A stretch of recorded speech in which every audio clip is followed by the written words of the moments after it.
All right, so obesity doesn't only affect humans, but our furry friends as well. We told you that this morning. But how can you tell if your dog is just chubby or does indeed need to shed some pounds? I asked that question already, by the way, but we're not on yet. When we were not on yet, with Noah's Ark Veterinary Center, Dr. John Joseph, who used to come here a long time ago, but him just nobody deal with me no more. No. All the best, sir. Thank you. Great Thank to you see for you. having me. Hey, Yes, Hunter. okay. That's Hunter, by the way. Yes. And Hunter is what, a lab? Hunter is a Labrador Retriever. Yeah. Yes. A very popular breed, both in Jamaica and even more so in the United States. He seems quite calm. He's a very calm. These are very good family dogs. Yeah. They're very calm. They're not prone to aggression. But he's a big fella, though. He's a big fellow, and that is a problem sometimes with the breed. Yes, they are predisposed to obesity. All right, we had this discussion from a human standpoint last Thursday, I think it was, and I asked the question, so how do I know what my weight should be? And the doctor told me this body mass index. I actually Googled it, and I'm not terrible. I'm not where I'm supposed to be. Right. How do you figure out? Is he obese? He's a bit, not obese, he's a bit too heavy, but I wouldn't describe him as grossly obese. So there is a scoring. Something like the body mass index. Yes, made by or put together by the World Small Animal Veterinary Association. And there is a scoring mechanism from 1 to 9. Mm-hmm. And if you big me up, if you remember, big me up means you need 5 fingers, right? 5 is a perfect score, right? So 5 is the score you want, all right, in your pet, right? Okay. So did you check, Hunter? So I'm going to show you what a 5 would look like. Yeah. 5 means if you put your hand on the ribs, on the chest, you can feel the ribs without a layer of fat between the ribs. So in other words, you put your hand just on the chest, you can easily feel the ribs. You feel it there? Not so easily, but I can feel them. You can't see the ribs. If you can see the ribs, he's too thin, right? But if you can feel the ribs, he's at the right weight. And you've seen dogs looking kind of malnourished. Absolutely. Yeah. You know, in Jamaica we see them all the time. Yeah. You know, we see dogs with on the streets who are not really cared for. Yeah. You see their ribs; they're underweight. What else do you do to work it out? So also you look on the dog from the top, standing up. So up, Hunter, up. There you go. And you should see this indentation behind the last rib.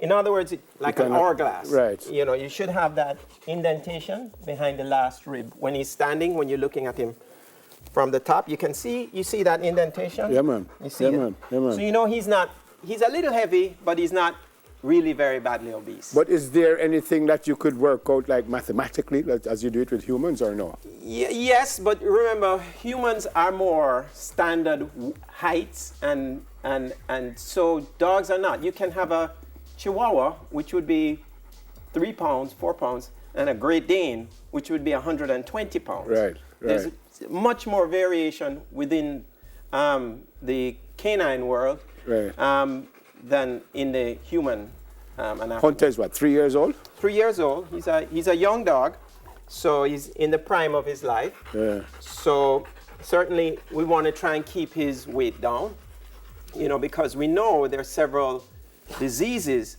as in humans, associated with obesity. Yeah. I knew a dog owner who lost his dog, quite traumatic, and he told me that it was because he just didn't let the dog do enough. I mean, he was on a leash and kind of tie him up every day, all day. Right. I say that to ask the question that they need exercise and proper nutrition and diet, just like a human being. Absolutely. And so on the screen, the viewers can see the causes of obesity.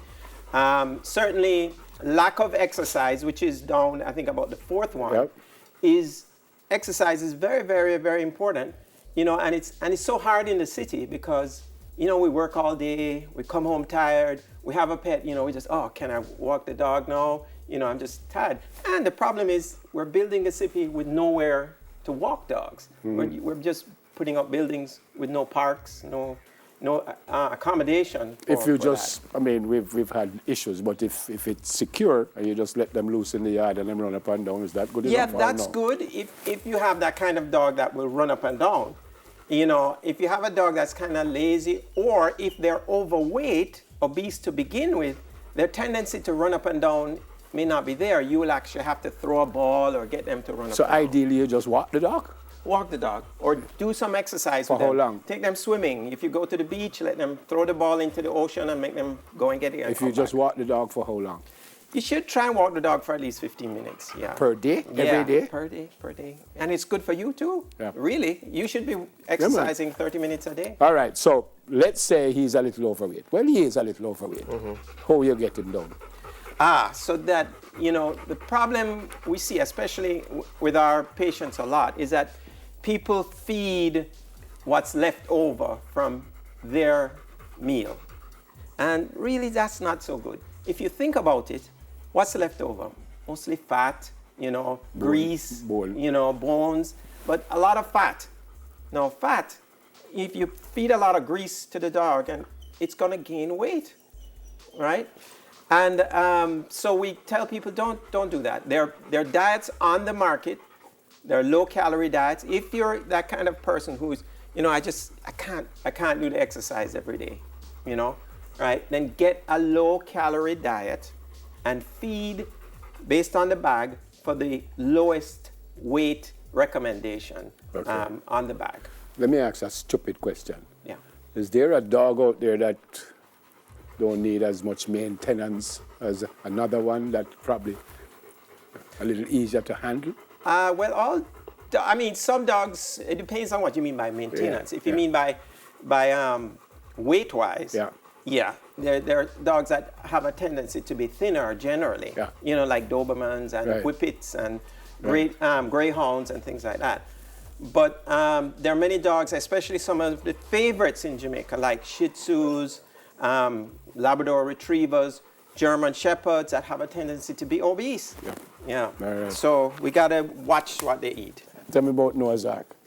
Well, we've been around a while, as you know. We've been around for over 16 years, and I've been practicing 30. So, we pride ourselves in the quality of care that we offer. So if I have a fat dog, bring him to you. Yeah, we would like to try and give you some advice. All right. Yeah. Fantastic. Always good to see you. Always great. And all the very best. Yes, thank you. He's a vet with Noah's Ark Veterinary Center, Dr. John Joseph, and Labrador Retriever. And his name is Hunter. Hunter, sit. Sit, Hunter. Sit, Hunter. Down. Hunter, if I tell you one more time, we're going to have some issues. There you go. Thank you very much. Good boy. No, it's not you, though, sir, John. It's me, wife. Yeah. I just straighten him and say, Hunter, sit, please. Hunter. You know, we're not bringing him back on television. Sit. Oh, all right. Let's take him down. Good boy. All right, folks, we map out this year's cross-country invasion when we come back from the break. Soon come.